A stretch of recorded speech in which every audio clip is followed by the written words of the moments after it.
I'm the program director of the Lamont-Doherty Secondary School Field Research Program, which is a outreach, education, and science program that we operate in Piermont Marsh, which is just a few miles from here, with New York City science teachers and with high school students from regular neighborhood New York City schools.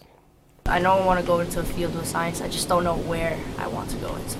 So I was like, all right, so let me come here, let me see what I want to do. It's just helped me out more. I was a high school student when I started this program, and I really loved it the first year. And here I am several years later because I still love it. These are city kids. They're not used to being out in this environment. For most of them, they get out here and it's just, you know, a liberation. I mean, it's so close to New York, but it's light years away. It's a fun experience. It's something completely different than the rest of the city because, you know, all the buildings you see there and the infrastructure, and then you go into this place that's just reeds and mud and birds everywhere.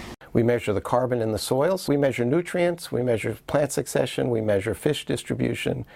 The protocols are rigorous. If somebody screws up, someone gets their thumb in the sample or something wasn't filtered properly, they have to go back in the morning and get that sample again, because this is all not realistic, it's real. It's real science, it's going to be published, and they take it off and present it at conferences.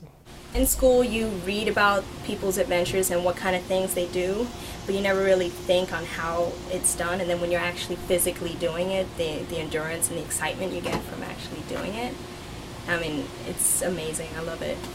When you come into this and you're writing grant proposals and you're trying to do the background reading, you hear a lot of you read a lot about how difficult it is to, to get these kids interested in science and get them motivated. And my experience is that if you're willing to take the time with the students and bring them into your environment, they soak this up like sponges. They really enjoy it.